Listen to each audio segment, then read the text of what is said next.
Hey everybody, Last Outrider here with part 13 of Who Are the Grey Knights. This is going to have a little Easter egg in it after I finish this next paragraph of reading. Let's just get right to it. Last time we talked about the 666 words of banishment and how even a Grey Knight can only learn so many. Just like the warp, the words of banishment are always in flux, each one changing and mutating. So the words, even pronouncing them, it doesn't stay the same. The word is literally a different thing over time. Hard to hold in your head, I know, but hey, we're talking about the warp here. It drives people insane for a reason. The Grey Knights, librarians, and prognosticars must be ever vigilant for subtle variation within the words of banishment, while they search for the true names of demons. The creatures of the warp, and even the dark gods themselves, are constantly altering, as is the nature of the immaterial, so that a word that once held power inevitably changes or loses its meaning entirely. An invocation against demonic enemies that could once enslave or bind is therefore robbed of its power. That'll be something you don't want to learn about at the last minute when you think you got your little binding ritual all set up from your nice ancient grimoire that's freaking 100,000 years old. Guess what, guy?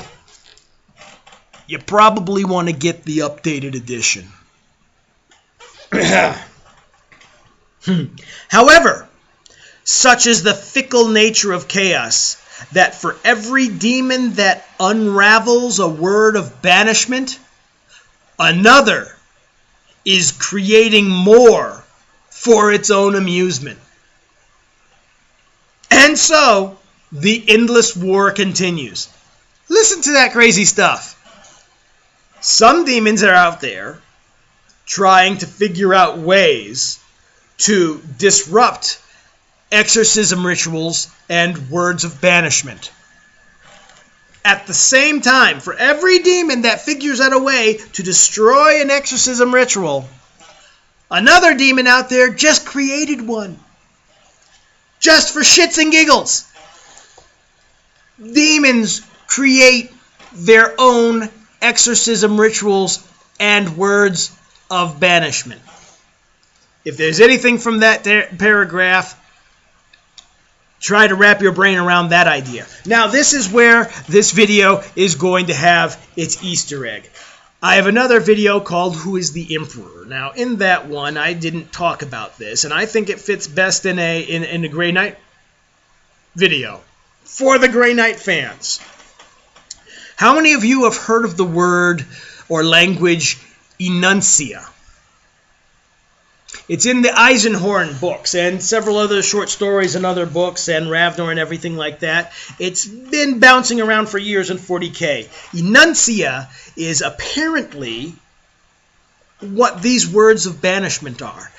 The Grey Knights are not the only one researching it. These words of power, as they just said, are created by demonic entities and just thrown into the physical universe, probably to disrupt as many things as they can. But you understand what I'm saying. It's coming from someplace else. Therefore, anybody can find them. They're not created for the Grey Knights. In fact, I sincerely think that the demons try as hard as they can not to give it to them. Enuncia is a language of the universe. It is the source code of all physical reality.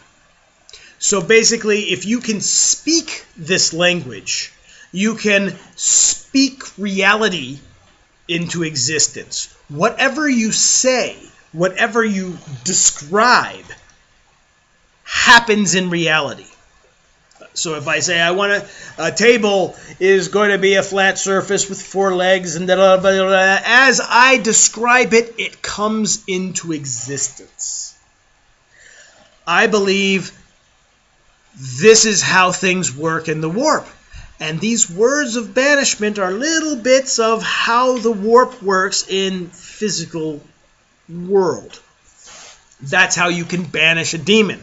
It banishes a demon because you basically said in Annuncia, get the fuck out of here. And it goes. So that's the thought. Now here's my logical extension of that theory, since that's already been described. A Grandmaster can only get down 666 words. Just words. 666 words of banishment. So you have to ask yourself, what type of being could be fluent in this language? Magnus the Red, in some of the reference to him, said he's basically barely got a working knowledge of it. And he's the smartest of the Primarchs. And he's barely got, he can form actually a sentence. Well, remember, Grey Knights, they can only manage a word. Like, something like that. That's about all they can do.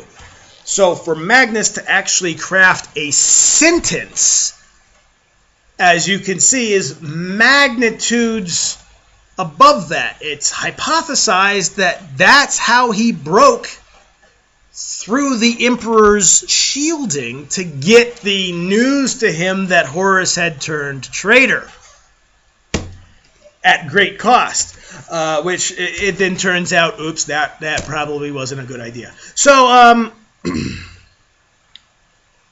you see where I'm going with this? Imagine now why that the Golden Throne, as I mentioned before, is a psychic amplifier. It allows a normal person to become an alpha class psyker. An alpha class psyker is somebody who has an ability that can affect on a global scale. It would be a Professor X or Magneto if you want Marvel references. So the Emperor sits on this thing and gets his mind amplified 1,000,000 times. Why would you need to do that? My guess? He's becoming fluent in Annuncia. I don't mean I can craft a sentence. I mean the guy is going to be able to come down and just, start singing karaoke in Annuncia or something like that. That's why you would do it. And how would he learn that? That's why you look at the Akashic Record. What was the Akashic Record again? That's the record of everything that did, can, will, and could ever happen is written down there in every possible reality and every possible time. It's there. So that is my end-all theory for the 40k universe.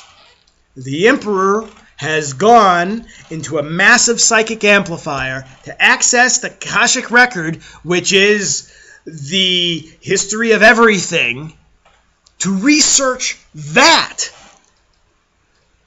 to learn and become fluent in Annuncia, which is the language of the warp, which is used to create basically reality with a word. That would be it. That's what he's learning. Now, that's why they're saying don't interrupt him, because there is nothing going on. There is no battle, no fight, no threat, no nothing that is important enough to interrupt the Emperor from learning Annuncia, because that's the only thing that's going to save the galaxy or the universe. So what do you have that's worse than that? Pretty much nothing. So let's see. There's also other hints that support this. For example, it was in one of the short stories, I don't remember which one, where the Emperor himself states that there are older and more powerful things in the warp than the Chaos Gods. That's what he says. And and then I was wondering, well, what could that be? And then there's another statement by the Emperor directly, so that says power is not a thing you use. It's not a tool. Power itself is a living thing. Now, you put these two ideas together along with the Nuncia and along with all the other little fragments, hints that all together, and I've come up with the idea then that what if power itself is a chaos entity? A chaos entity, like he said, far older, far deeper in the warp than the 5 little ruinous powers. And what if he's trying to reach that guy? Power itself, the Nuncia, is little fragments of power. It is a living thing. It is not something you use, you accumulate, you gather. It is a conscious thing. And as you see how they describe these words, they change over time. You know, they describe the words like they're living things that mutate, and they come from the warp. Anyways, that's my idea. That's my idea. This is my little Easter egg for my Grey Knights fans in this video of how I see the 40k universe is going to play out. I think that would be a brilliant ending that makes sense. You could see how that would work, couldn't you? I think it is. We're going to go on next time to Tesseract Labyrinths, I think. Dun, dun, dun. Until then, have fun.